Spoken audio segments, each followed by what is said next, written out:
Will the virtuous Sangha out of compassion for the sake of this assembly and all living beings, please turn the wonderful Dharma wheel to teach and guide us how to end birth and death, leave suffering and attain bliss, and quickly realize non-birth. Cung tín đại đức tặng thịnh, vì thứ pháp hội cấp nhật thiết chúng sanh, tình duyên diệu vào luân nhau đau như á liêu sanh tỏa tư ly khổ đạt lạc thức chứng vô sanh. Homage to the Blessed, Noble, and Perfectly Enlightened One. Nam mô Sa Đan Tô Sư Chế Đô Ye Ơ La Hơi Đi San Miao San Pu Tô Xie.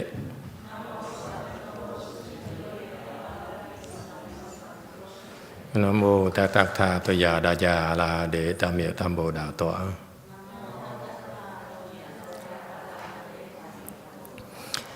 The unsurpassed, profound, subtle, and wonderful Dharma in 100,000 million aeons is difficult to encounter. Now that I'm able to see and hear, I will receive and maintain it. I vow to fathom the thus come one true and actual principles. Wu sheng sheng sheng wei miao fa bai jian wan jie na zao yu wo jin jie wen da Shou zhi yan jie ru lai zhe shi yi. All Buddhas and Bodhisattvas, Venerable Hui Neng, Venerable Shèng Huà, Venerable Helpful People, and all good knowing advisors, Emitofuo. Chư Phật菩萨六祖师父上人，各位出家人，各位善知识，阿弥陀佛。Chư Phật Bồ Tát kính thưa Lục Tổ, kính thưa Thượng Viên Hóa, quý thầy cô và quý vị thiện thiện tri thức A Di Đà Phật. Today is the 12th of July 2020. We are gathered in Rosemead, California, to discuss the 6th Patriarch Sutra. It's a very hot day today. It is so hot already. So, is there 3 people over there? You should give them a fan. There's a fan right here. Oh, they have a fan? Okay, very good. Make sure they survive because it's a 2-hour lecture. Don't pass out on us.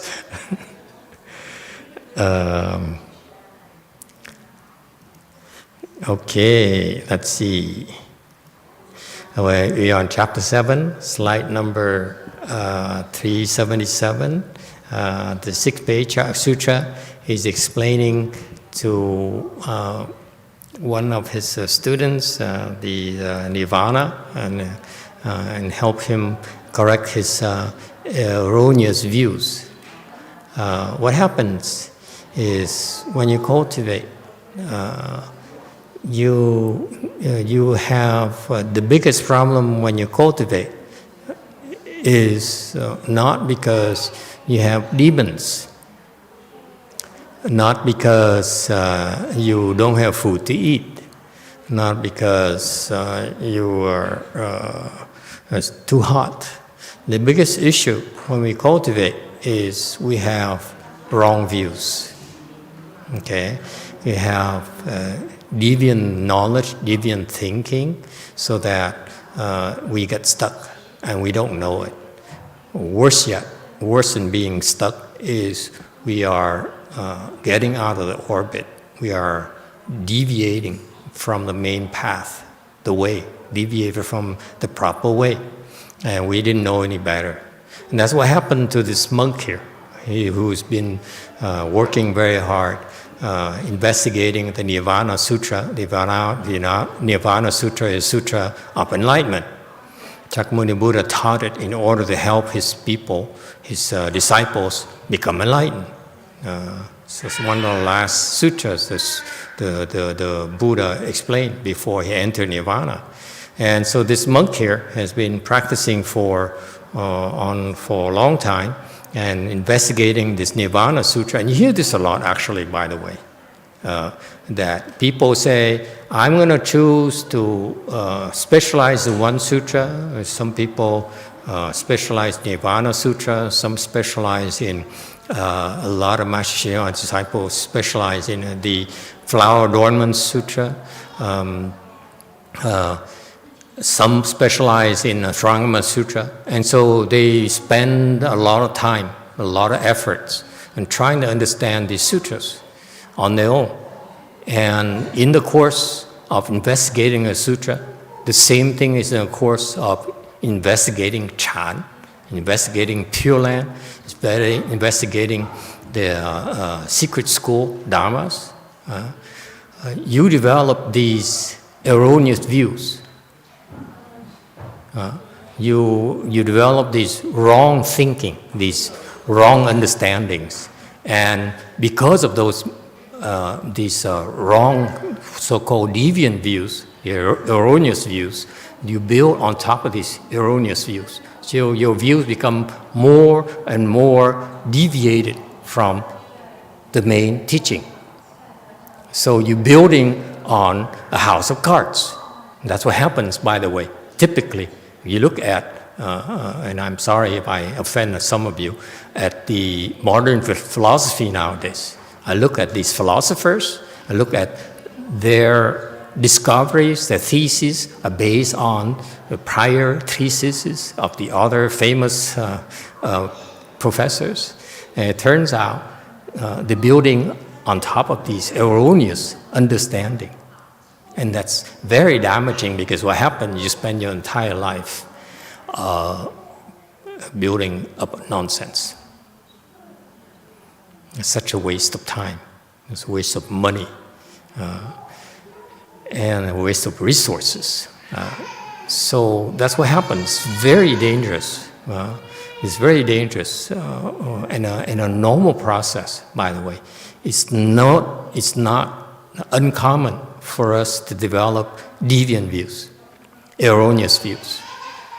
Okay, and I've been teaching for 15 years, so I've been training people for 15 years, and I found that, for example, the people who have been practicing for a long time, it's very difficult to undo these deviant views, because they become so real. Those views, the erroneous views, are so real to them. Okay, and that, so whatever you tell them, they say, yeah, I know that, or know that already. This is in this sutra, and that's in the other sutra. So all you're doing, they tell me, is that you're telling me something that I already know. So tell me something new. Okay, and so in particular, I found that some of them is not so bad. Some of them, even they've been practicing for 20, 30 years, it's still not too late, because their level of attainment is very low. So it's not that hard to undo it. But for a guy like this monk here, in this chapter 7, who's pretty advanced, or many people I met, for example, 4th stage arhats, I met quite a few. Their views are so distorted, so erroneous, that they don't even listen. They're so sure of it, they don't even listen. It's just like you only see one side of the moon, and you think you're seeing all of the moon. You think you know what the moon is like, and that's what it's like. So just to be polite, actually they only see one bubble in the ocean of emptiness and they think they know everything. They don't need to learn anymore. It's so damaging that in their teachings, they are called, fourth stage arhats are called those beyond study. They don't need to study anymore. I don't know why the term was chosen. I have no clues or have any interest in investigating that. But that's exactly what they are. They're beyond studies, and maybe compared to the lower levels, but they still have a lot to learn. So it is fascinating to me personally. Now I'm looking at this the 6th Patriarch Sutra again in order to explain things to you. I know that you guys get bored so easily. This morning, for example, I started talking about some basic concepts of Pure Land Buddhism.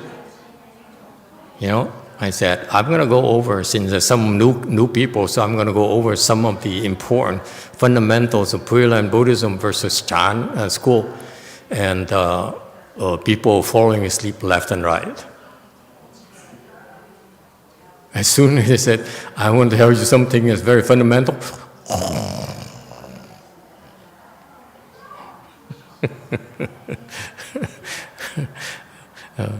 it's disheartening because you get bored so easily. You don't understand. Even when I claim I repeat the same thing, actually it's not the same thing. There's always small twists here and there, and that applies to this person, that person, and maybe sometimes to you as well, because you see how we're learning from how the Huineng, Venerable Huineng, is teaching this guy. Is this this monk here who's actually a deviant monk, okay, and how he corrected this deviant monk, to me is fascinating.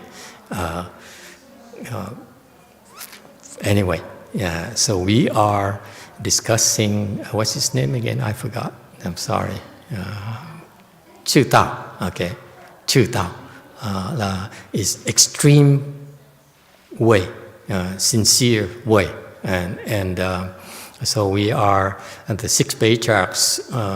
Venerable Huineng gave him a verse, and we're trying to explain this verse to him. He basically first he says, "You are deviant. Your thinking is deviant. You are a monk, and you adhere to you develop these deviant thinking. That's not Buddhist teachings at all." And you see, that's why I keep on stressing to you. You may be reading Buddhism, you may be investigating Buddhism, but you develop these deviant views. That's why in Mahayana, it's so important to us.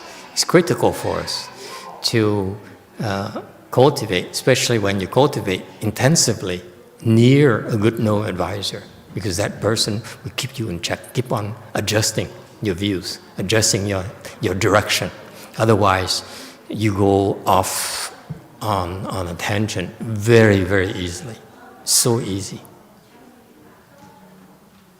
Okay, so to me it's fun too, because I notice on my late teachers, disciples, I never had the blessings to be taught, be trained by him in person. He only gave me some homework, and I had to go figure it out on my own. But the disciples he had, I noticed how they picked up a lot of his teachings, and then they developed some twists. Because they synthesize instead of trying to understand. They try to combine concepts together, and you cannot do that.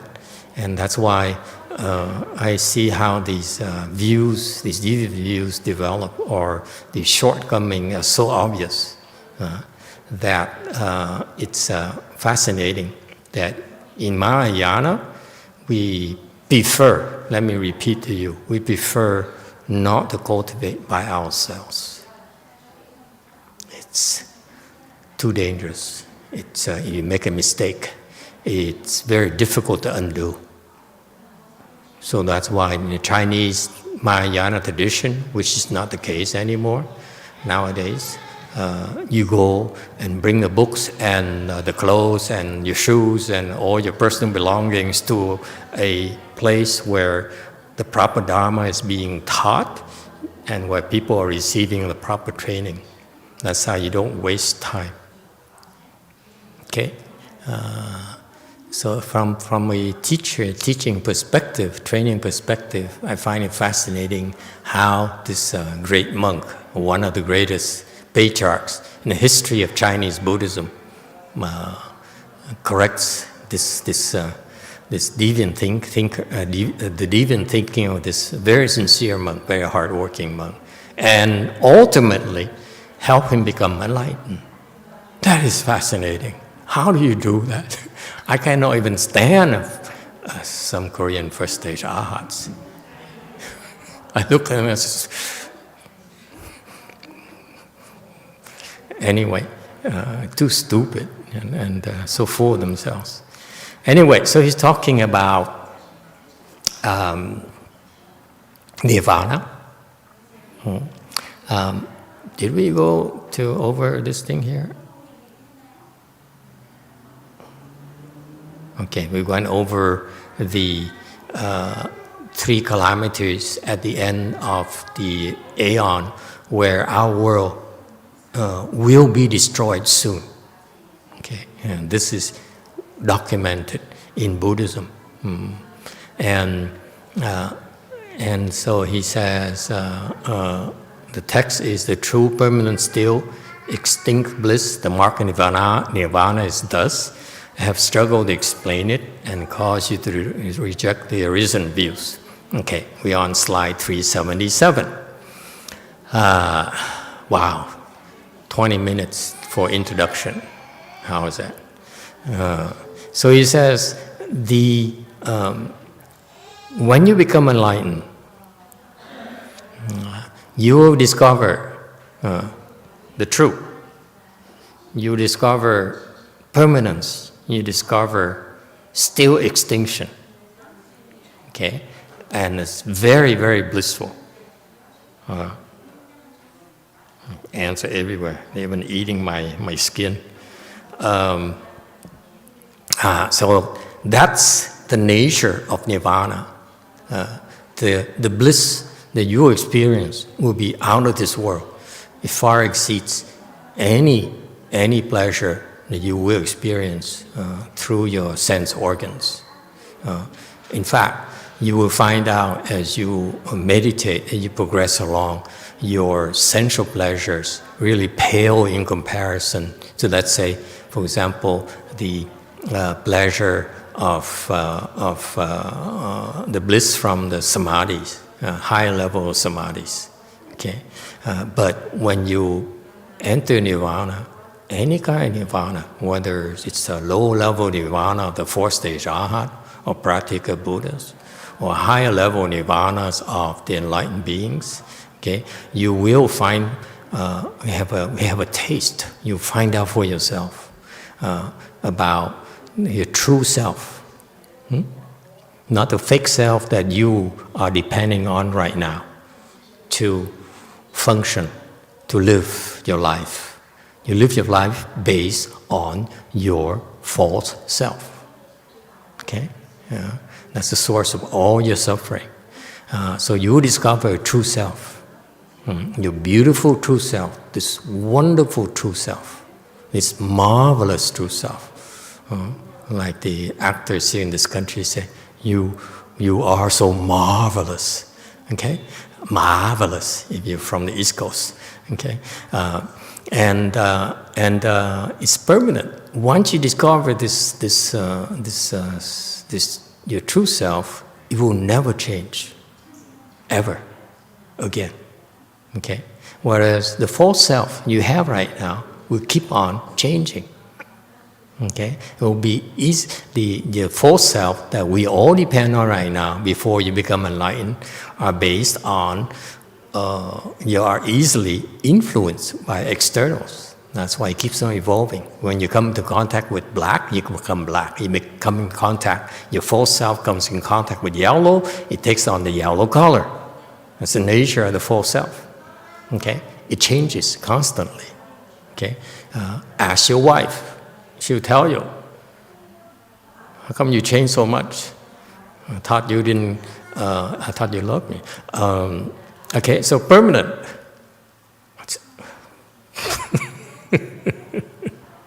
Sorry, love is maybe unconditional, but it's impermanent.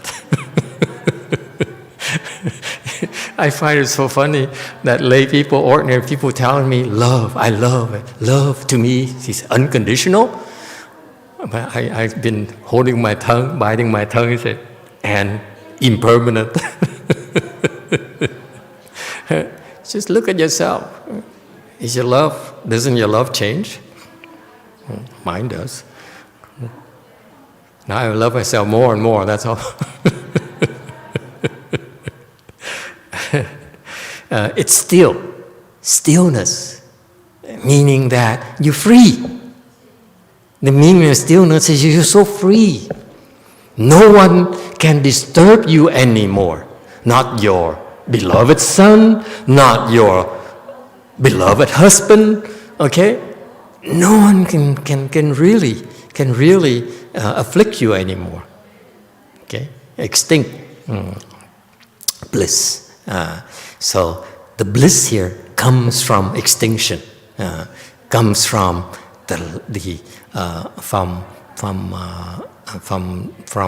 no more production. All right. So that's what the Patriarchs saying. You should know that this Nirvana that the Buddhists, that the Buddha talk about is actually your true self. That will never change, is permanent. It is still, okay? It is impervious to your external conditions. That's why it's still. It doesn't matter. It can be very noisy, like that noisy motorbike there. I know where it comes from. It's our neighbors, one of our neighbors. Someday we'll buy it and I kick him out. So the stillness.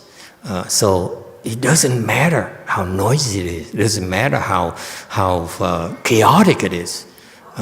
Your mind is so still. It's unaffected. No matter how much your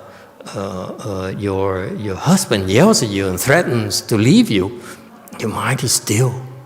You know, and so because you enjoy the stillness, you enjoy that extinct bliss, the bliss from extinction. Okay? And you enjoy it so much, and say, you stay here or you leave, it's the same to me. Okay? So those of you who are heartbroken, I recommend Nirvana for change. It will heal all the broken hearts. Okay? It heal mine. I think. So all you have to do, by the way, when we go and start, boys and girls, I want you to think about this as an opportunity to help the world. Let's sell a potion, Nirvana potion number 9. Well, all you have to do, you drink it, and you imagine you're in Nirvana, and your broken hearts are healed. Hallelujah. And the mark of Nirvana, if you want to describe Nirvana, okay, because Nirvana is something very personal, by the way. It's not something you can explain to others. You cannot explain to others your true self. Anyone who tries to explain to you that about the true self is a Craigslist seller, which I have a lot of experience dealing with. They're lying through their teeth. It's brand new. I guarantee you I only use it once. I came, there's holes everywhere. After an hour drive, what do? You can kind of walk back empty-handed. It works. I'm a sucker every single time. Okay? Anyway, so you describe this Nirvana what does it look like? What is the mark of Nirvana? What does it look like? How does your true self feel like, look like? How is this permanent thing? Okay, you know that in this world, there's nothing we know of that doesn't change at all. Everything decays in our world. Yes? Can you think of anything in this world that doesn't change besides unconditional love? And stillness. Stillness is that total isolation from any outside disturbances. It's so cool. Yeah? Like your wife comes to you and says, honey, I love you. I say, and then I really do. I say,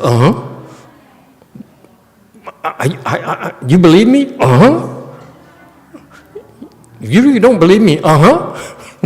So no matter what, you so still. You're unmoving. Okay? It's so cool, a very cool state. So all those are the marks, so-called the marks of Nirvana, and it can be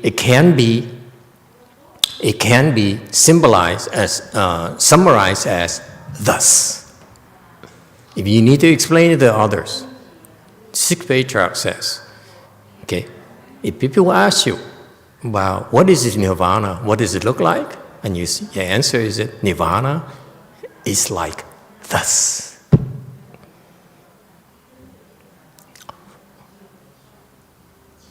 What does it mean?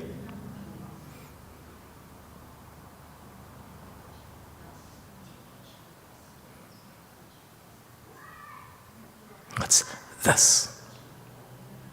如是.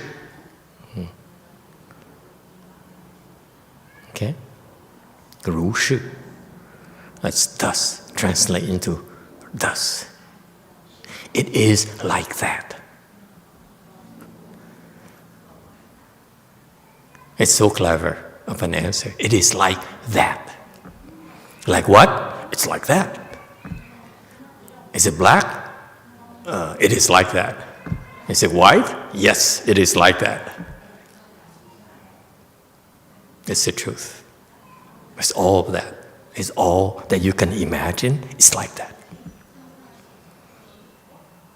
Or, for you ordinary people, but if you are enlightened, then it is like that as well. It's fantastic. This is why it's called inconceivable Nirvana. 不可思议涅槃. Okay? It's beautiful. This is so profound of a teaching. That's why Venerable Huineng's teaching is incredible. Every single word he says, okay, serves a purpose. It has such, you could understand in a very shallow way. This is why my Master's explanation of 6th Patriarch Sutra in English is selling very well on Amazon. The non-Buddhists are buying it in droves because it's a sutra that he explained in very simple terms. I recommend you read it as well. Okay, but our approach is slightly more advanced because of you. You're bored, so I cannot repeat whatever my master said. So I had to use my imagination, you will, to add more spices. Okay, so the mark of Nirvana is thus. You need to describe it. Nirvana is thus. All right? Don't try to understand. If people ask you, it is thus. That's all. I have struggled to explain it. So from a Chinese, that I today forcefully use words to say it. The Chinese is so accurate. Okay, it's not struggle to explain it. Okay, it's so subtle. But if you understand Chinese, then you see that the English translation kinds of strips it of all its glamour, all its depth, if you will, into and put it down to reduce it down, minimize it, reduce it down to struggle, like a sauce. I struggle, bologna. In Chinese, it says, I forcefully, okay, 勉强的, I am forced to use words to explain to you. That's one way to explain the Chinese. If I'm forced, I was forced to use words to explain that to you. That's what the Chinese says. And that's a lot more than struggling. Okay, I'm forced because you so, what's the word? You so dense. So I forced myself. I'm forced to use words. Because if you really are that good as you think you are, I wouldn't have to struggle so much. I wouldn't have I wouldn't be forced. I wouldn't feel forced to use words to explain to you. It's beautiful. It is so accurate. You see, this is why I really revere this patriarch here. Because every single Chinese character he uses serves a purpose that cannot be accurately translated into English. You lose a lot in translation, unfortunately. If anything at all, for those of you who want to aspire to reach higher levels of cultivation, you definitely need to learn Chinese. Okay, so much better than English. Okay, and those of you who understand in the future, maybe when you have more time, when you have more chances, you should correct these English things, English translations. They really, personally, I feel they fall so far short of the essential teaching of this great patriarch. Okay. So today, China, the Venerable Huineng says, today I was forced to use the words to explain it to you. Okay, you put me in this position where I need to say something to explain to you. Okay, in order, next verse, in order. 令汝舍现见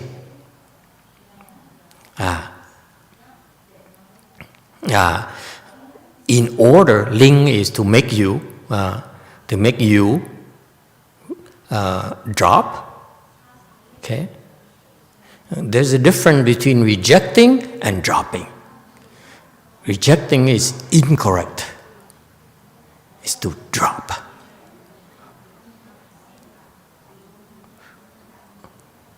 Trust me, we're not teaching you to reject. We're teaching you to embrace. Love everyone, including trees. I woke her up. When talking about loving trees, she goes, oh. We don't reject, we embrace. So to translate 舍, which is to drop, okay? It's much better than rejecting. To abandon, 舍 is to abandon, to reject. But in this sense here, in Mahayana, 舍 in Chinese, boys and girls, remember this, 舍 is to drop, to let go, not reject. Because we don't reject.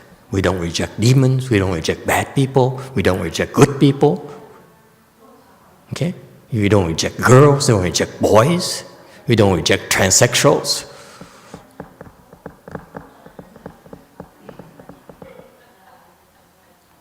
Some people find it funny. It's true.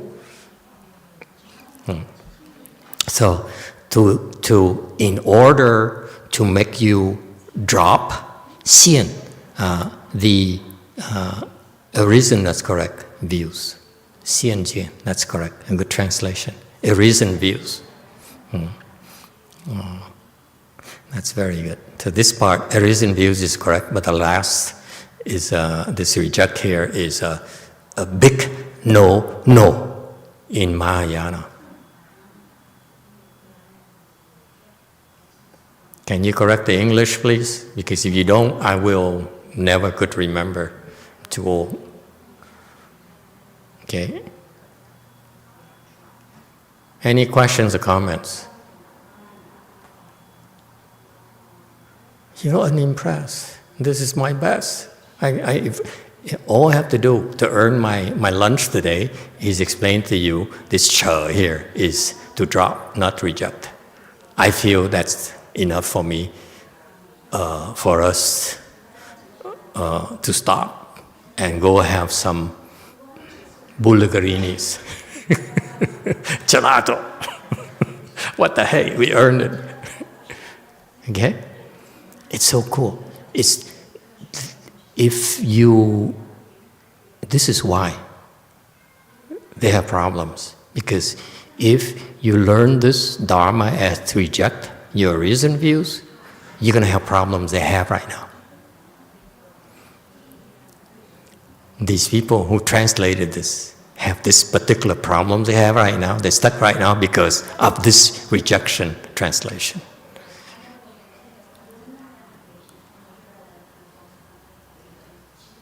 Yes, back there, black. Black matters, yes. Fully agree. I feel like reject implies an argument, like a right and a wrong, whereas drop speaks to me differently. The judgmental. Mm-hmm. There's a certain level of mental deviation, mental errors, mental sickness in some cases. Okay? A certain level of arrogance. How could you reject them?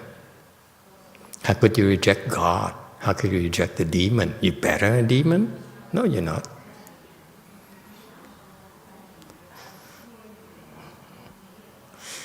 All right. Any other questions or comments? Okay, let's move on. 378. Sutra Text. Don't understand it by words alone, and maybe you understand a bit of this. 汝勿随言解，许汝知少分。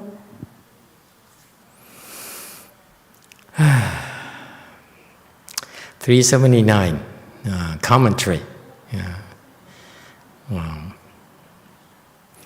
Don't understand it by words alone.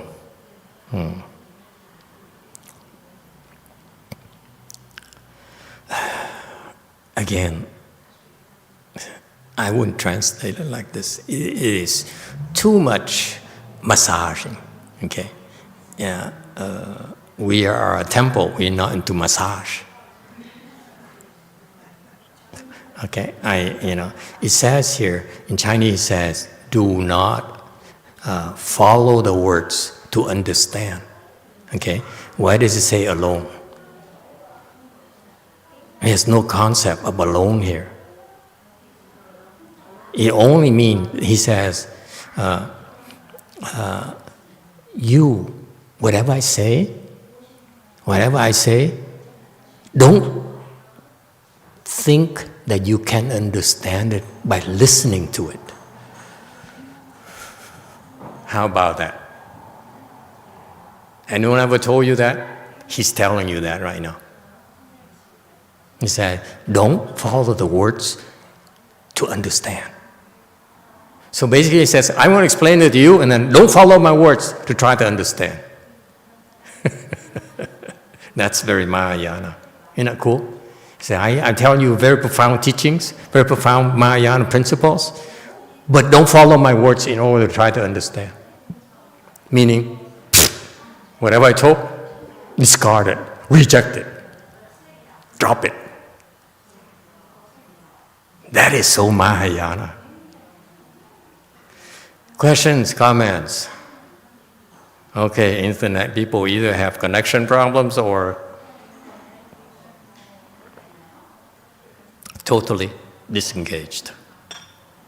Hey, Xíng Sī disappear. Look at that.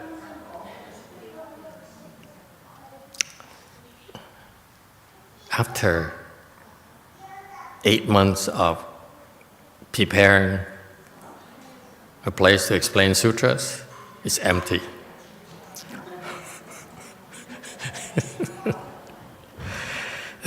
So hard. You don't know how hard it is. I think I might reject Xíng Sī. So he says, can you understand what he's trying? What I'm trying to explain to you here? He says, just listen to it. What I explain to you, listen to it.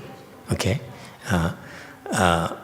In order to drop your reasoned views, that's very important. You drop the reasoned views, but don't think that you will be able to understand it by these words. The key is not to understand, but to drop your erroneous thinking, your erroneous views. It's not about understanding. Do you understand, Xian Jie? Say yes, let me think. It's okay. Go back to sleep.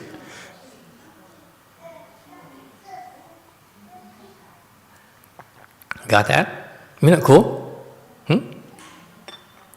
I only want you to reject, not to reject. Just drop these. Your views, what you understand right now is wrong. Okay? Just drop it. Drop those views. Okay? And in particular, don't think that you understand what I'm telling you. Because you can't. Not right now. How is that? Ever heard any teacher tell you that when you went to your Ivy League schools, when you went to your Nobel laureate teacher advisor? Huh? I ask you, anyone ever told you that? Ever told you that? What I'm teaching you? Okay?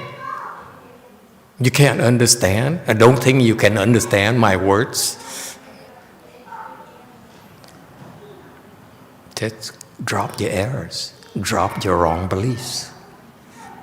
Only in Mahayana you have this.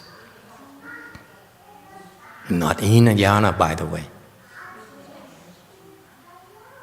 Hinayana, you can get to fourth stage Rahat and still have a lot of wrong views. A lot.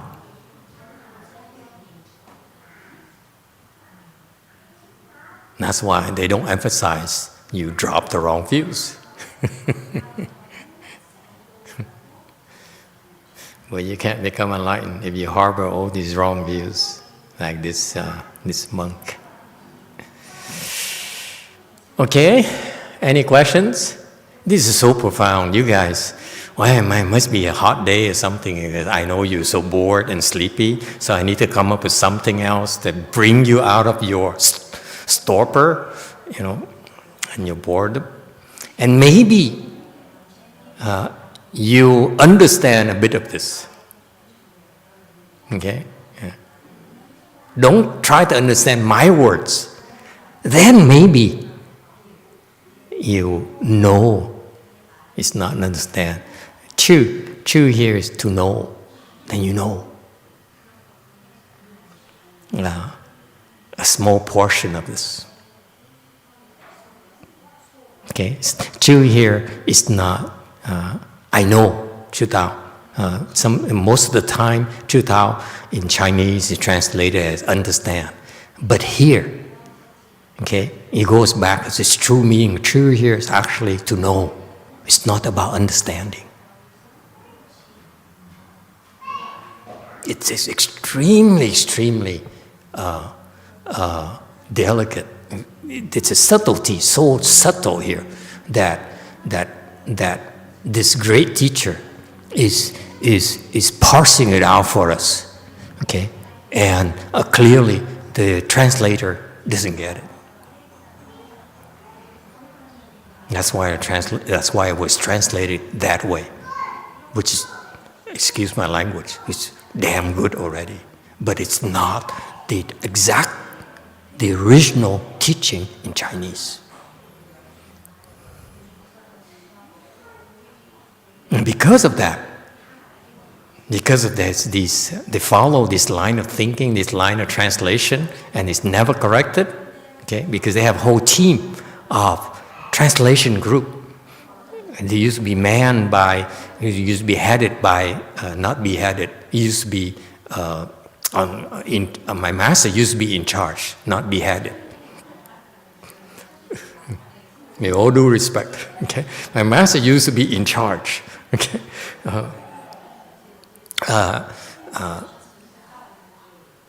But now beheaded by his disciple.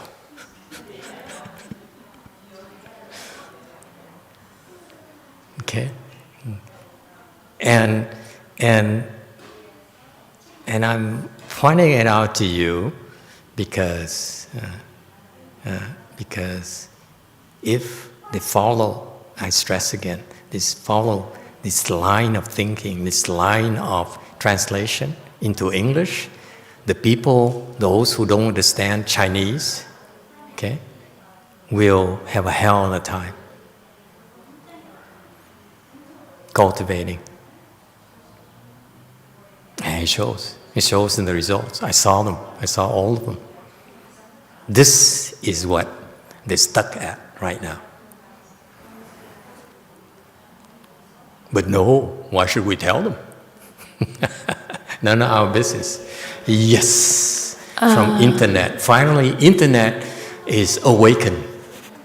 许汝知少分, does it mean to allow or to permit?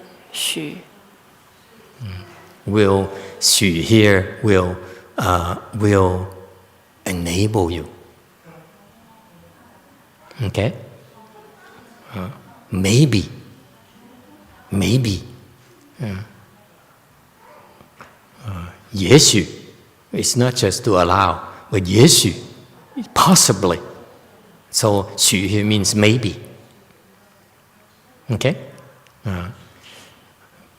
Maybe.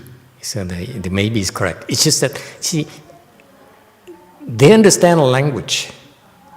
My master's disciples, they understand the language. It's very good. They understand both Chinese and English. They also cross-reference it with Sanskrit, which is a very elaborate process. What they don't understand is the meaning, the Mahayana meaning of these words. There's a chu, there is these jie, and so forth. Okay, they don't understand the meaning. They only understand it from the dictionary. They don't understand it from perspective of Mahayana teachings, Mahayana training. That's why they're stuck in the realm of the Hinayana. What I explained to you is Mahayana interpretation of these words. What they're stuck on is the scholarly or the Hinayana interpretation from Madison, Wisconsin, from Berkeley, from you name it. It's Hinayana interpretation. We are Mahayana interpretation. You hear me? So what we're doing is very important. We're adding this Mahayana dimension that's not available in the scholarly realm. Okay, 380. Sutra Text. After hearing this verse, Chūtā was greatly enlightened. Overwhelmed with joy, he made obeisance and withdrew. 至道闻记大悟，踊跃作礼而退。 You see? Allow me to go back. Allow me to go back. Why he became greatly enlightened. Because, okay, he says, because he understood exactly what the great teacher said. He dropped his beliefs, his false beliefs. All the years he accumulated, all this understanding, all these beliefs, he says, no good, garbage can. Okay, and you probably need a big one, not the regular residential garbage bin. Okay, we need the commercial ones, maybe a couple of them. Okay, so that's what he did. He says, he dropped his arisen view. He's not talking about I understand true, permanent, still, extinct bliss. He says, no, I don't understand it. But all I need to do is drop my arisen views. Pay attention, boys and girls. This is so important. This is the clue. Why he became great and enlightened. Because, and you're not. That's my proof. See, I explained it to you, and what did you do? No change.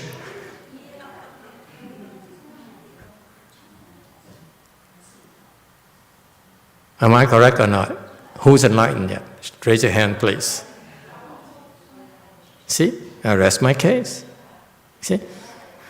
What this guy did that you did not do is that he dropped his arisen views that accrued over 10 years of investigating this Nirvana Sutra. I teach my disciple. He says, "Oh, I love to understand this sutra, the Lotus Sutra and Vajra Sutra and all those things. The teaching is so wonderful."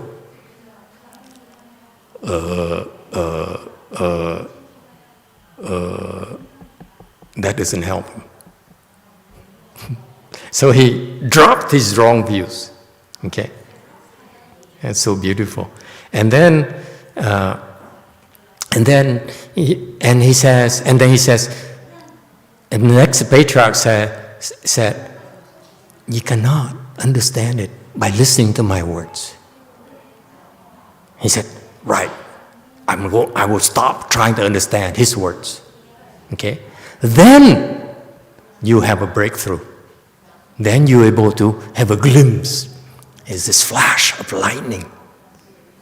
That's what is meant by here. Maybe you know a bit of this, a little bit of this. It's a flash of lightning. Okay? Just like this dark veil has been cracked and is torn so that light is let through. It's extremely accurate. And all of you look at me, screen of darkness, cracked. Let me see what it means. Oh well. Okay? So don't try to understand by words alone, please. There's no alone, okay? You should translate it as, you should not follow the words to try to understand. Follow my words to try to understand. It's a much more accurate translation than don't understand it by words alone. Jie is understand, that's correct. But true here is not understand, it's know. You see the difference in Chinese? Two different characters, let's face it. You don't need to know Chinese to understand it.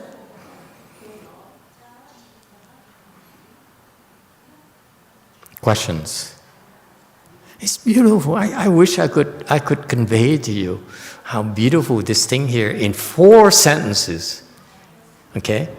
He taught this guy and he enabled him to wipe out everything that he believed is so wrong. And he became enlightened. That's incredible. That's so masterful.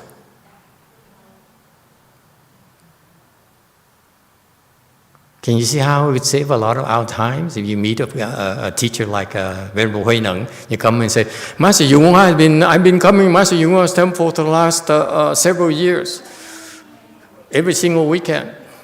Listen to one sutra after another. And Master Hui Neng would say, you have so many deviant views coming from him. So, will you reject them all, please? Don't drop, reject them. Because it's so bad. I cannot tell you how bad it is. It's so cool. You guys, I don't appreciate it. It's okay. I give up. I am not. One of the best moments of the week for me, and San Jose is totally empty. You see that?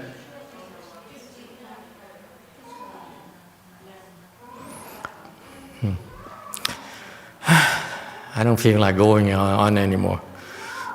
But since you're here, 381. Is it 381?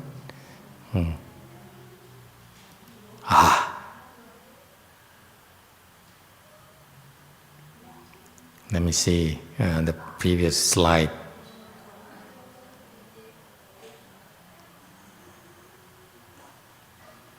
So anyway, 381, after he heard the verse, just those few lines of verses, he became enlightened, okay? Greatly enlightened, okay? Da Wu here is more than 4-stage arhat. Okay. And when you experience this Da Wu, okay, you will have Yung Yao. Okay? Yung Yao meaning you have this urge to jump up and down, up and down, up and down. Yahoo! Yahoo! That kind of thing.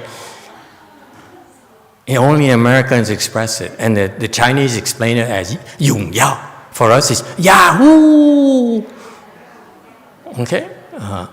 Yung Yao. Okay, I want you to understand. We need to develop new terminology. He said Yahoo! Okay? Overwhelmed with joy. No, he said, Yahoo! I got it! I won a rodeo! I'm champion! Okay? I made it! I'm big success story! All those things. Yahoo! He made obeisance. Why? To express gratitude. Okay?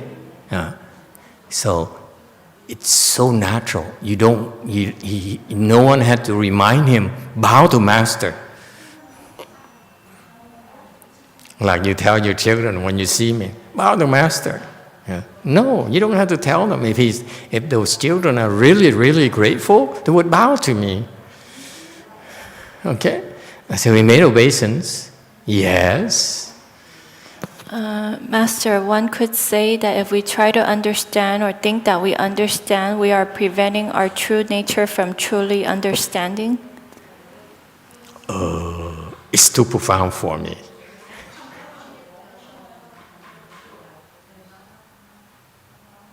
Okay, and this is adding a head on top of a head, as the Chinese would say it. All I'm telling you is not to try and understand. You say, it's because you're adding more on top of that. All you have to do is to drop your arisen views. And then someone tells me, it's because you understand more by not trying to understand. Since when is there understand at all? There's no understanding. It's about dropping. Get it, huh, internet person? It's a warning shot. Next time, blacklist. Okay, he made obeisance, so he bowed. And I can only imagine how majestic that he bowed. I'm not pulling your legs, because this came from this profound heart of gratitude. He was going Yahoo, Yahoo, Yahoo, and then he bowed. Okay, it's all spontaneous. He bowed after Yahoo, Yahoo, okay, and then withdrew. Why withdrew? Why they always do that? The Chinese are chickens, you would say. Every time they get enlightened, they say Yahoo, Yahoo, they bow, and they disappear. What's wrong with the Chinese people? Seriously. Can't we hang around, have a cup of wine with some crackers and cheese and say,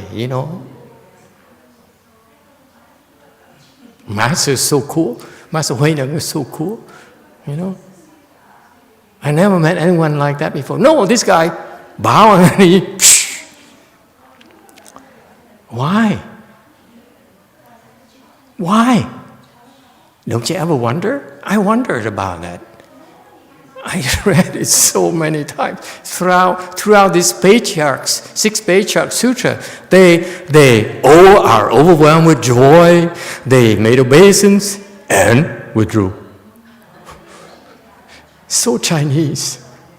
Excuse me, but Chinese people. But it's so Chinese. What's wrong with having, a beer? Or gelato?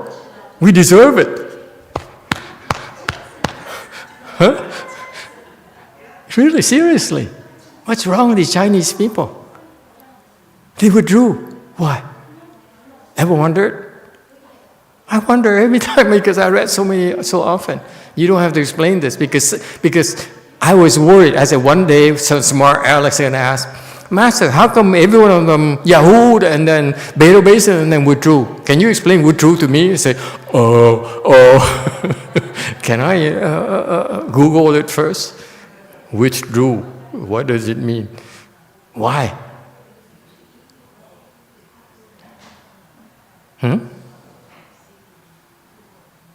Yes, sir. Why? Why did he withdraw? Maybe it's meant not literally, physically withdrawn to himself. He enters samadhi. Whoop! Okay. I'm become dead. Very creative. Anyone else? Why do they all withdrew? It's so weird. For him, he says, I withdraw not physically, but I withdraw spiritually. Yahoo, physically, and then he withdrew spiritually. He went to see God. Yes, internet. There were hundreds waiting to see him. There are a lot more people waiting to see him. Okay, another one. You don't chat with your master. It's very un-Chinese to do so. It's very un-Chinese to chat your master. This is a Chinese person answering clearly. Yes, sir. Very American answer coming up. Yes, black. Because the Chinese are rude. Oh, you guys are terrible. It's bad enough I made fun of the Chinese translators. Now you make fun of all these Chinese enlightened people. Careful. Chinese are very rude. You just gave someone enlightenment, and what do? They leave. Yeah, they leave. Yeah, ungrateful. They pretend to be grateful. Oh, I'm so grateful. I'm your servant forever. And now I have someone better to go. Somewhere better to be than here. Yeah, I'm out of here. I need to go to Macy's. They have an out of business sale. Yes, blue. Master, if I am ever fortunate to ever make it to enlightenment, I promise we'll go to gelato. She will never leave. Oh, that's even worse. And don't look at it as bribery. If I ever become enlightened, with or without you, I will never leave. No, too American. Why they withdraw? Withdrew here is also a sign of gratitude. Okay? He says, you spend so much energy helping me already. I don't want to tie you anymore. You don't understand. I ask you this because you're not coming from a teacher perspective. In order for the 6th Patriarch to help this guy become enlightened, in that short span right there, he came from nowhere and asked the 6th Patriarch some questions. Within the span of answering a few questions, the guy became enlightened. How is it possible? It's because he aided him. He gave him help to break through this curtain of darkness. It's being torn, and that takes energy. So he says, I made it. Yahoo. Okay? I'm so grateful. Okay? And I know that to really show my understanding, I should not burden you anymore. It's so classy. So in a way, they're classy, not necessarily rude. Truth be told, they may be Chinese, but very classy. They become enlightened, and they said, no, I've had enough. You helped me so much already. I don't want to burden you anymore. Because you know what? It's only the beginning. The curtain is only torn, but still a lot more work to do. Yes? He could have stayed there and said, Master, I have a few more questions. Okay? Maybe 3 more questions, and I go. Okay? He says, now you help me tear through this curtain. How do I open it twice as big? That's what I would ask, because I'm not Chinese. Okay? You know what I mean? No, he says, no. I got so much out of this, I will not burden him anymore. I will not tie him out anymore. It's tiring. You don't understand. It's very tiring to teach this guy and help wipe out all 10 years worth of deviant views, if you will. And for me personally, I look at these people, I even look at first stage Arhat, up in the mountain, in San Bernardino Mountains. I look at it, as soon as he opened his mouth, I say, I know. I felt like slap him in the face and walk out. I say, you idiot, don't know anything, and you think you know. And that comes from your stupid teacher. Your teacher never taught you properly. If I were your teacher, I would beat you in the head first. And you stupid idiot, you don't understand. You hear? Since when can you understand? You see through this process, is there understanding where? Where is the understanding? Nothing to understand. Did you hear that, Chinese people? Okay? That's why, that's withdrew. Okay? That withdrew is a class act, boys and girls. Learn from a Chinese. It's a very classy act. Okay? I know most of you Jiu-Jiao people will say, Master, I have a few more questions and I go. Or some Americans say, I will never leave you because I'm so grateful. And I can see Master Hui will say, oh God, why me?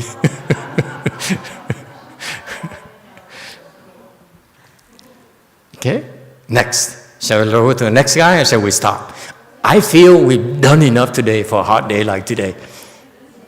If anyone offers me gelato right now, I'd be glad to terminate it. I'm very easily bought. Didn't cost much. Anyone? Traders, I can tell you're so ungrateful. There's no point in trying to teach you. Never mind. Let's learn about the Xíng Sī. That's the next guy. Starting on slide 382. Shall we? Okay, I be classy and continue grudgingly. Oh, you hear about it next week. Xíng Sī turns out to be the 7th Patriarch. One of the successors. He has about like maybe 4 or 5 successors who are considered 7 patriarchs, and he's one of them.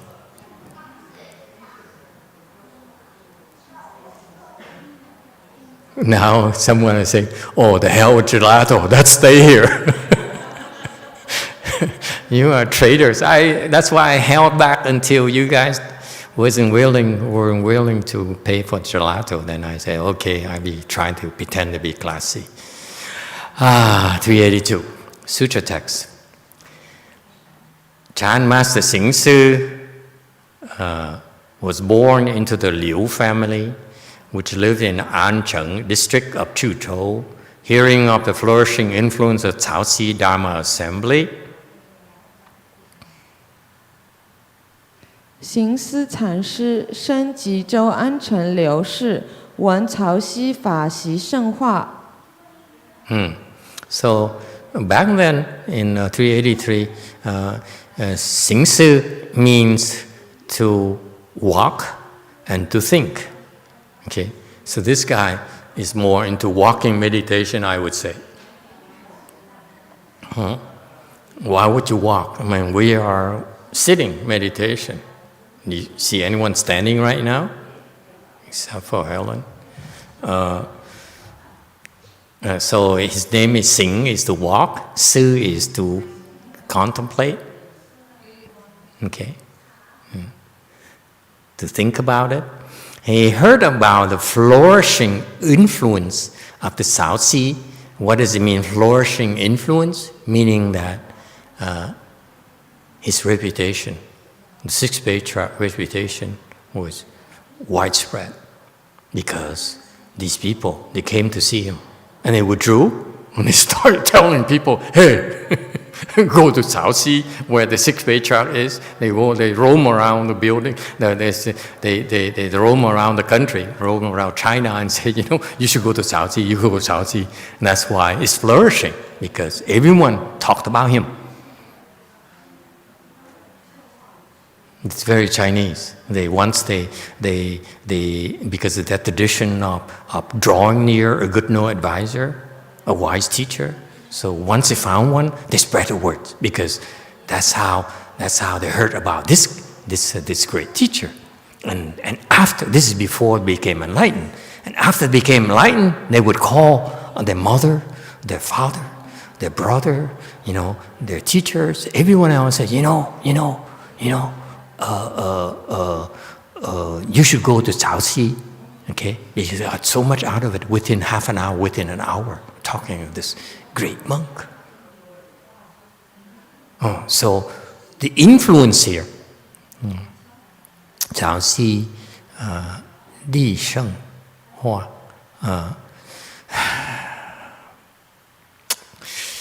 flourishing influence. It's not influence. Again, this excuse my language, this damn translation, it really sucks. It's annoying to me because Hua here is not influence. Hua here is to transform. You transform some idiot into an enlightened being. You transform ignorance into wisdom. Why does it say influence? Is there influence in there?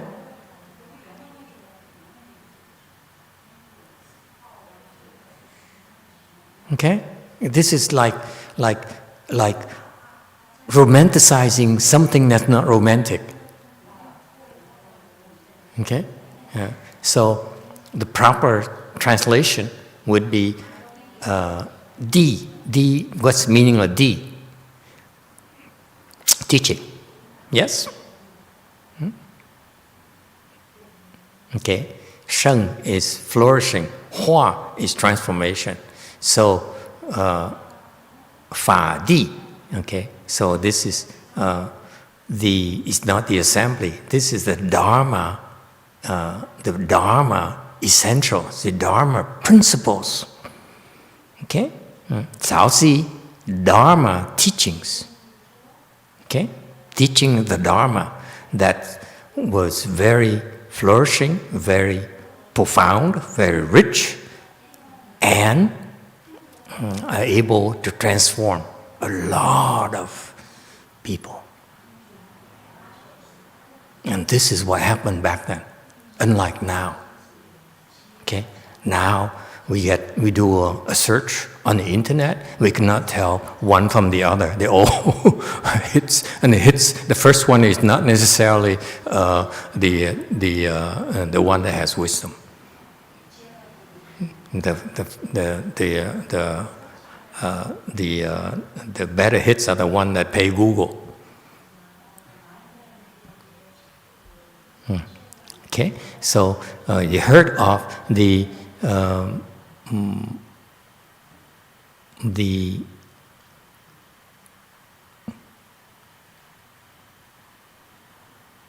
Can you look up D for me, please? What does D mean? I want to understand D first before I try to help you translate it properly. Because this English translation really is subpar to me. I know I'm beating a dead horse, but in the interest of understanding and adding to the understanding of this profound sutra, this profound teaching for a great teacher. Yes, what does D mean? Yes.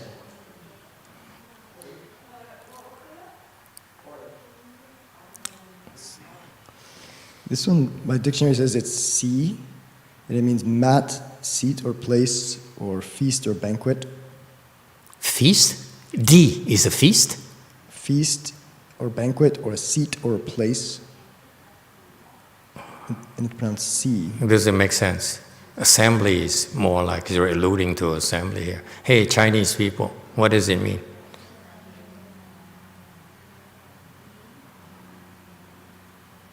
Fa Di Shèng Huà.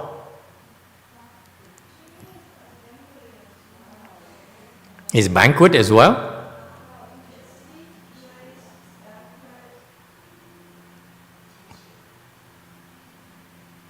Okay, then we have to keep Dharma Assembly. This translation is not bad. Dharma Assembly is better than banquet. Okay? Shèng Huà. This Dharma Assembly that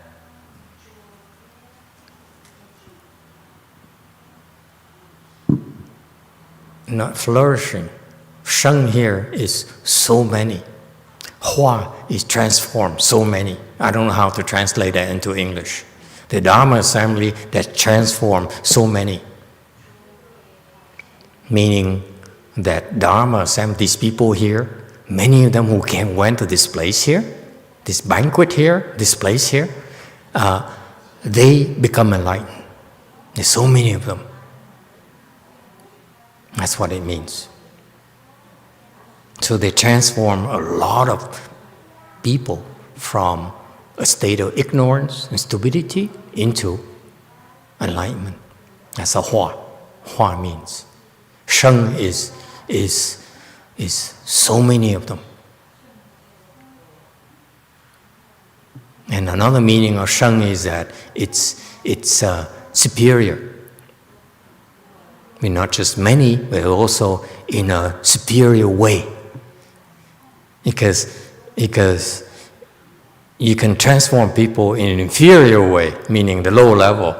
Superior is high level of transformation.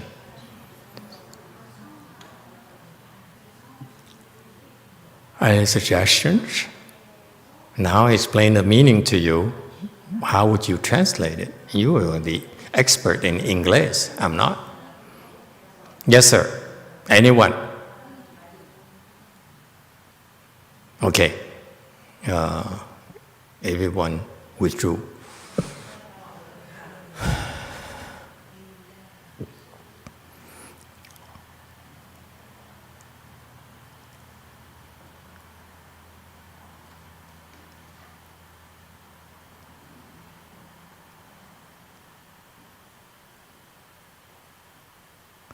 Yes.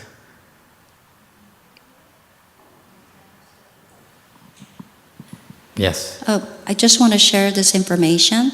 I'm referring to another translation in Korean, and they support your explanation. A lot of people showed up. I knew I was Korean in my prior life. So it supports your explanation. Support my explanation Yeah, in Korean? about that last two characters, that many people showed up and then they became... Transform. Yeah, they transformed and then they attained Nirvana. Yeah. So I'm struggling with how to which character, which adjective to use for Shèng, which is abundant is a better meaning, conveys a better meaning. Abundant instead of flourishing. Abundant meaning many. Abundant. The Dharma Assembly that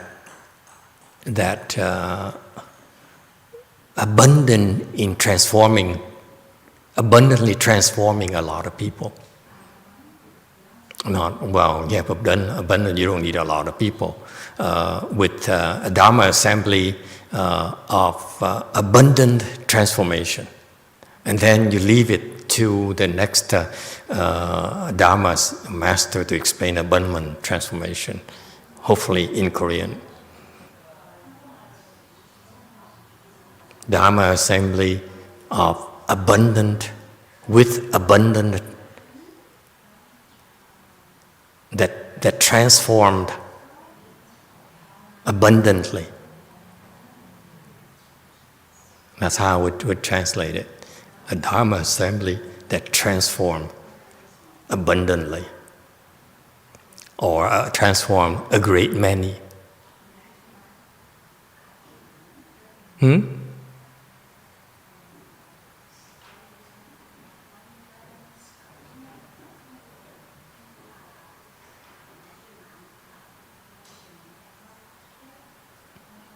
You guys are chickens, you don't dare join in to help the translation. But that's the idea behind it.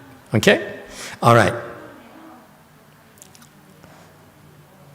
The CáoXī Dharma Assembly that transformed the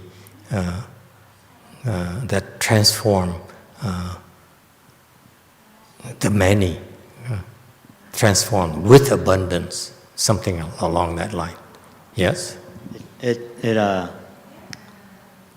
word for assembly, you said, they were saying also means feast, banquet. Yeah, they gather. It Seems like that's important. Yes, the assembly is part. They gather. People have to gather there. Well, because they're coming to get nourished spiritually. Yes, absolutely. So very good point. Banquet, exactly. So very difficult to put it they into get English. nourished by the Dharma. Yes, yeah, absolutely. we can't put it into English. And this Dharma here, transformed abundantly as well. Not only they get nourishment, because you go there, you get nourishment. Okay, very good point. Yeah. D is nourishment. They have the same word in Sanskrit, boga. Boga, there you go. It means both enjoyment and to be nourished. Yes. Yeah. So you get the nourishment from the Dharma, which, by the way, transforms so many as well. So everyone gets nourishment as a baseline, and many became transformed. That's what it means. Beautiful, it's a very powerful statement. CáoXī back then has this rich reputation of this Dharma Assembly, the place of great Dharma, where the great Dharma is dispensed, and that transformed the many. That's the concept behind the 4 Chinese characters. Yes, Blue. Master, would that be abundant transformations? Resulted in abundant transformations. That's could be misinterpreted. When the Chinese say to Hua here, is to transform those people there. So many of them there, who went there. Okay, it's a very powerful statement. You won't find it anymore. Nowadays, what do you get on the internet? Or His Holiness event is attended by 75,000 people. You don't have any of Dharma nourishment that transform the many anymore. You only have a lot of people who showed up, and they paid $75. I'm green with envy.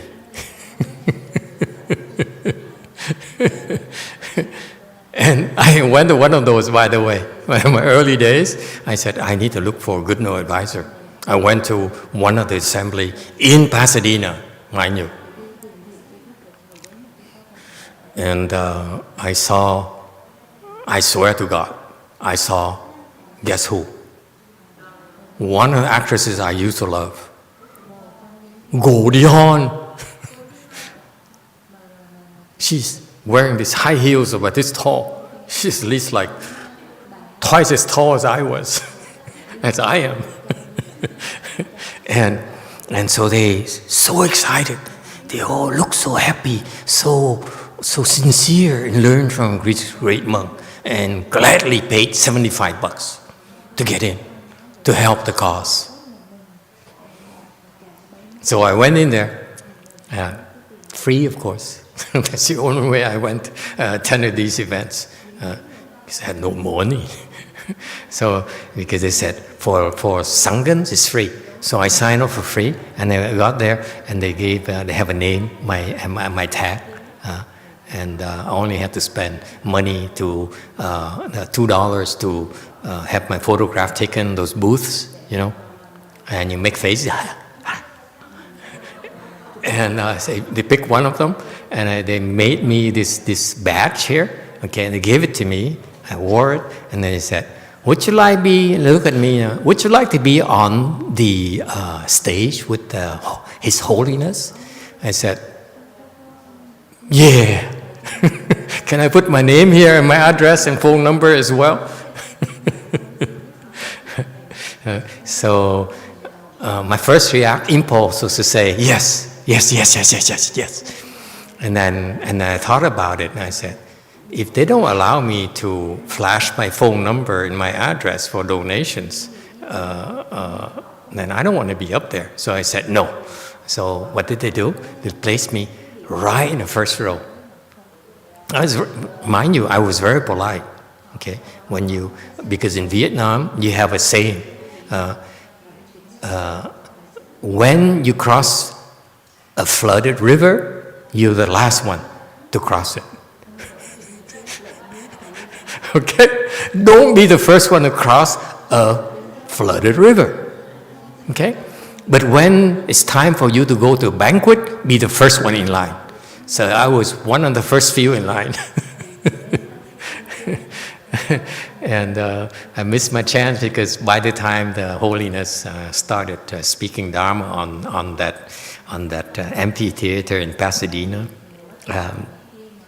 on the stage, they're all hot shots and movie stars and big shots and VIPs, and I miss the chance of having my photo taken with all these important people, and that's a story of my life, forever obscure. Anyway, so what did they do? Since I was one of the first few, they placed me on the first row. Not only on the first row, but also right in front of him. The Holiness was sitting on the chair here, well, that tall, a taller chair. I sat there, and he looked straight ahead. It's me right there in the first row. I felt so important. So I started talking. He started speaking Dharma, and he took notice of me for some reason. It's weird. I swear to God, I'm not lying to you, which I'm known to do quite often. I don't lie, I exaggerate, okay? There's a difference between lying and exaggeration. Exaggeration is not necessarily to steal from you, just to get donations from you. Anyway, now we got that straightened out. So this guy, this monkey, because back then, this is about 20 years ago, okay? I said, my Chinese master abandoned me, so in open season, I'm going to go out and look for any monk who wants to be my teacher. So whether it's Tibetan or Vietnamese or Korean or Chinese, Japanese, I don't care. Just, you want to teach me? I learn, okay? So, of course, he's so famous, I said, I better go. So sat right there in front of me. And His Holiness started speaking Dharma, and he noticed me for some reason. He keeps on looking at me, eye to eye. Really, eye to eye. Of all the people on this big thing, he kept on looking at me, staring at me, eye to eye. How do I know it's eye to eye? You don't want to hear the rest of this. Do you really want to hear the rest of this? You do? You are so bad. But I will oblige. So he looked at me eye to eye. He locked eyes and eye to eyes with me. Okay. When he spoke Dharma, he speaks Dharma. He usually scans around, and then he connects with you, and he connects to you, connects to this person eye to eye. But to me, he kept on coming back to me, because right there, we look straight. I'm the first one of that row. Okay, of that line of sight. So I'm the very first one, and I look different as well. So anyway, so he's locking eyes to eyes with me. Okay, more often than the other people, because you can tell when you look at someone, you can tell how long his gaze is. But for me, it's like very often, and so I loved it. Honestly, I said, wow, His Holiness is locking eyes with me. I loved it. And so I was captivated. I said, wow, let me, oh, this is a great monk who's locking eyes with me. Wow. So I was fascinated. And should I tell you the rest of the story? Paul Harvey is dead, you know that.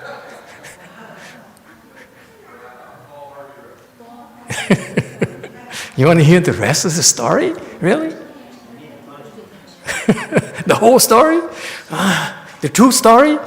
So we were locking eyes, and I was so touched that he paid attention to me. It's lowly monk, okay? Let's face it. So I was very honored. I felt so honored. So I started paying attention to him, locking his eyes with him.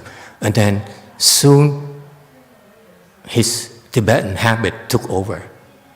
He went, as he was locking eyes with me, speaking Dharma, he's going to go, he went like this.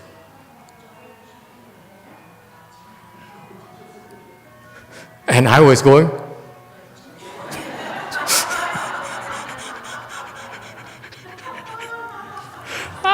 Honest to God, please, don't misunderstand me. After half an hour, I got seasick. It's true. After half an hour, I really got seasick. I was going like this. Because the Tibetans, for some reason, when they recite sutras, when they meditate, whatever, they like to do like this. They swing from left to right, right to left, left to right, like this. Okay? The Jews, they go like this. Okay? But the Tibetans, they go like this. I was going, and my eyes are going like this with him the whole time. My eyes are. Because we train, and from where I came from, you train not to move even when you sitting like a bell. Remember, boys and girls? So I sat like a bell, but my eyes going.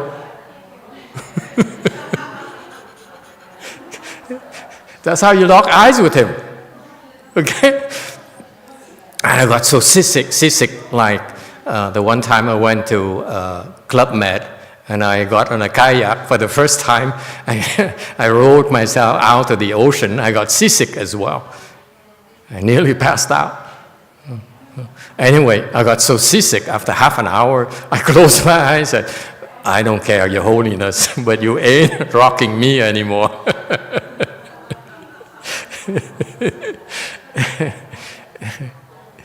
Anyway, it's funny how you can get seasick from looking at a Tibetan monk.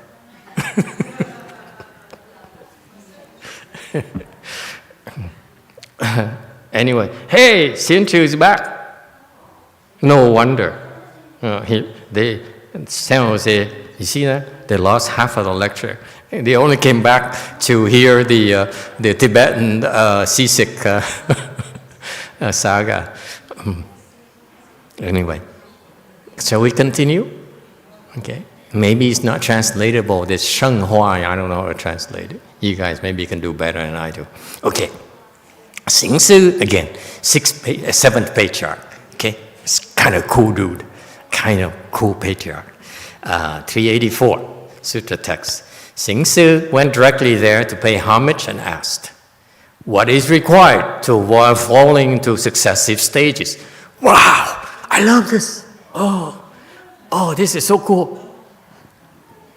Sorry. I like this. 近来参礼，遂问曰：“当何所悟？既不落阶级。” It's an allergy. I'm not crying because I'm so touched. Trust me.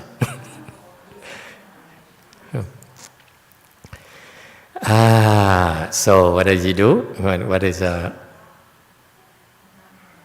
so he went there. So it's very Chinese. He went there because of this great reputation. And back then in China, these reputations are well earned because there's no advertising. There's only word of mouth spreading. And especially when it came from the mouth of those who are enlightened, it carries a lot of weight. His reputation is very well earned, okay?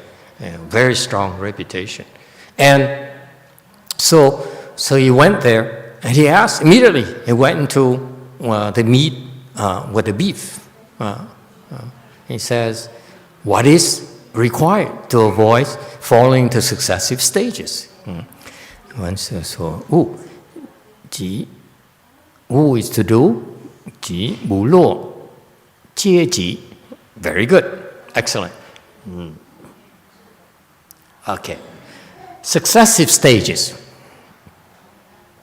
What does it mean? Okay, jie ji here in Chinese means stairs or levels. Okay, so in Chinese teaching, when you teach, when you make progress, there's,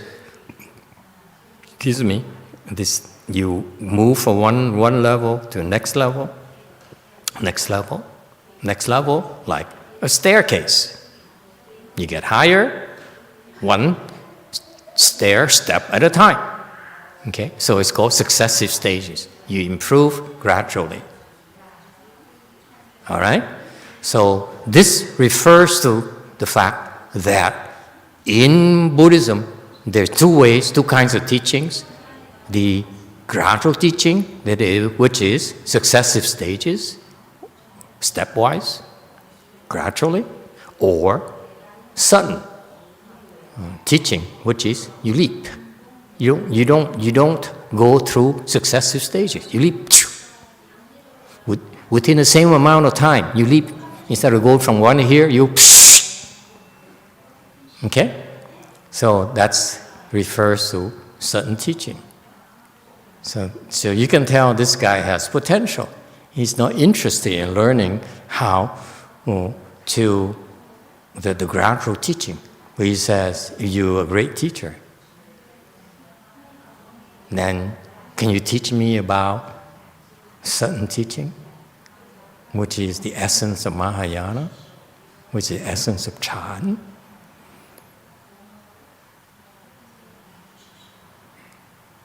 Okay? So the question betrays his potential. The other guy only talks about Nirvana. How do I become enlightened? This guy says, I want to become enlightened, but not gradually. That's of little interest to me. I want sudden enlightenment. Okay? So, pay attention, boys and girls. 386.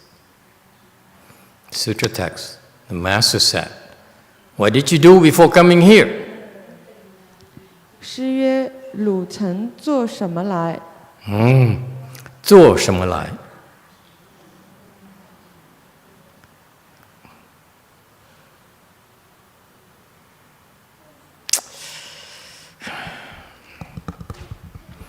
I don't quite like the translation to English. What did you do before coming here?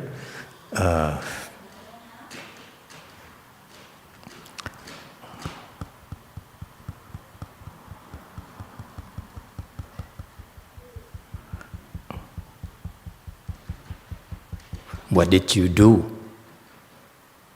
to come here? The 6th Patriarch is very, very tricky. He doesn't care what did you do before. He says, what did you do in order to come here? That's what he means. Hey, Chinese people, you agree with that interpretation? Or, of course, she's my disciple. If she says yes, it's automatic. See what I mean? So Chinese. You understand? Yes, sir. 你正做什么来? That what have you done to come? Meaning, it could mean that what did you have to do to come here? How many banks did you have to rob in order to have enough money to get here? Okay, that's what she's interested in doing, in knowing. Does it make sense?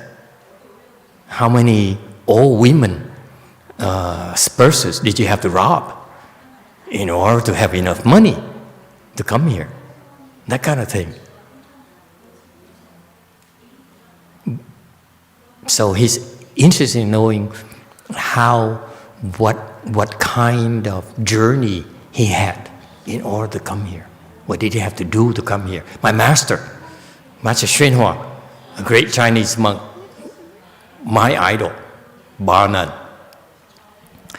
When he went to see Master Xu Yun, his predecessor, his patriarch predecessor, what did he have to do? He was very far away, so he couldn't walk, so he took the train. Okay? There's a reason for that as well. He wouldn't walk. He didn't have to walk. He didn't have to prove his sincerity. Back then, people walked because long distances to prove their sincerity. Okay, my master, his level is so high already, much higher than Venerable Xu Yun, empty clouds, his predecessor. So he didn't have to show his sincerity. You don't show your sincerity to someone who's lower than you. Is that clear? Don't ask me to show my sincerity to you. Please. Okay? That's a similar kind of thing I thought I insert to remind you. So So Master Shèng Huà decided to go see Master Xu Yun to assume the patriarch to become his successor. So he had to be certified. So he had to go there. But it's not up to him to prove his sincerity. It's up to Xu Yun to prove his sincerity to my master. Believe it or not, in my humble opinion. So he didn't have to walk. He went to the train station. And then what did he do? No money. And so Master Shèng Huà like. He had no money and he wanted to take the train. For me, I said, I have no money. I need to stop by the bank first. And before the bank, maybe a gun shop. Okay? For him, he says, I have no money, I need to go. Let's go to the train station. And he went there. No money. No one knew him. See, if I had no money, I was planning on robbing a bank, I would call maybe Thua up and say, Thua, honey, I won't be seeing you for some time. And Thua said, oh no, master, how come? What did I do? He said, no, it's not about you. Okay, it's about me. See, that's what is called climbing on conditions, but not climbing too obviously. Okay? This guy, this Chinese monk, he had to go, he had no money, he wants to go by train. He said, I don't need to prove my sincerity, I'm going to go. Because I have to go there, it's my job to go there. So he went out there, no money in his pocket, so he sat down. Right there, in a busy train station. Gare du Nord, as busy as the train station in France, in Paris. Gare du Nord is huge, okay, humongous. And he sat there, and he went there, and he sat down. No money. And the Chinese walked by, many of them are Catholics, by the way, give him dirty looks, okay? Didn't bother him, he kept on sitting, okay? And he sat, no one talked to him. No one gave him money. No one gave him food. So what did he do? Nothing. Didn't eat, didn't drink, just sat there. One day, no one helped him. Second day, no one talked to him. Third day, that's when I gave up. I said, I showed my sincerity to the gods and the bodhisattvas and the Buddhas already. I'm done with being a patriarch, okay? This is not for me. Because I'm going to become a patriarch, you better help me, okay? I have my price. Third day, one day I would quit already, but this great teacher of mine, third day, he sat. Didn't say anything, never talked to anyone, never complained, never, try to move or take a small bell out. This is what I saw in Taiwan, okay? You wear your red sash and you take out a bell and you hit ping, ping, so that the whole 3 blocks could hear your handbell. It's impossible to ignore you. So they walk around. Bing! It's very loud. Bing! Bing! And people would stop and, oh. It's very easy to make money that way. He made it? No. No, he sat there, did nothing, talked to no one. The third day, someone approached him and said, I saw you before, 2 days ago. What are you doing? Something wrong up here? Are you lost? Do you need me to call your temple, your mother, somewhere? He says, I'm planning to go see, go to that city and see a great monk. He said, oh, that area? so you need money to go? And I said, yeah. So the guy offered him money to buy the train ticket and a lot of money on top of it. He's so impressed by my teacher, not saying anything, not talking to anyone, not climbing on any condition, not calling his disciples, not dropping hints, nothing. He just sat there. Okay? And then so he got a lot of money, got on the train, and he started eating. I can imagine buying, after you go hungry for 2 days, I would buy things and gorge myself to make up, you lost so much weight already. And he ate, okay? And then another monk came along on the same train and started talking to him. And the guy found out, so my master told that monk his story. He said, I sat there a couple of days, someone gave me, and it's funny thing, he gave me money for the train fare and then also a lot of money on top of it. And so that monk says, can I borrow some money from you? Immediately, it's so Chinese. Vietnamese too, by the way. ASEAN too. You see, I heard my name mentioned. Chiu Chao. So my master is kind of funny. He said, okay, how much do you need? He says, how about $10? I said, no problem, here's $10. And then but come to think of it, the other monk says, how about 20? He said, okay, that's 20. And pretty soon the guy, he ended up giving him all his money. All of it. And the other monk took it. Can you imagine? I would at least leave him $5. Anyway, so that's what my master had to do to come to see a great teacher. Okay? So what did you do in order to come here? Something like that. Okay? That's what it means. Okay? So 386. Feel free to change English translation, our style, okay? Don't have to follow these Hinayana, those gradual, successive stages, translations. Yeah. We should have some guts in revealing our stupidity and lack of culture.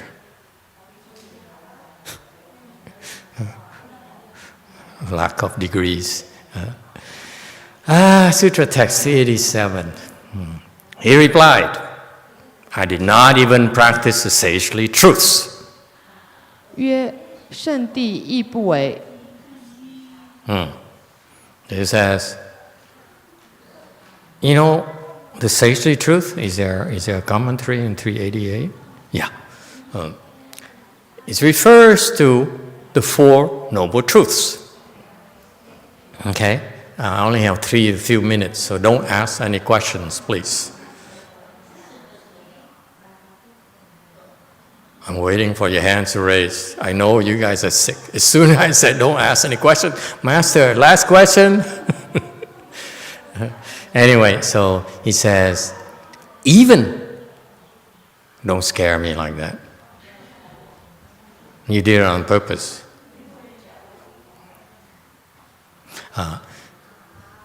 In Buddhism, one of the first few things you learn is the Four Noble Truths. That's the foundation of Buddhism. If you're not careful, this foundation can easily entrap you in the Hinayana pathways. All right? So he says, it's kind of interesting for Xíng Sī, this seventh to be a seventh patriarch. He says, even the Four Noble Truths, I have no interest. Very impressive. Okay? For him to say, this something as profound as a Four Noble Truths, he says, I don't want to even practice it. So you can tell right away this guy has tremendous Mahayana potential. He's not crazy, let me assure you. Okay, either you're crazy or you have tremendous Mahayana potential where the point where all this Hinayana Dharma, profound Hinayana Dharma, you say, well, what's the big deal?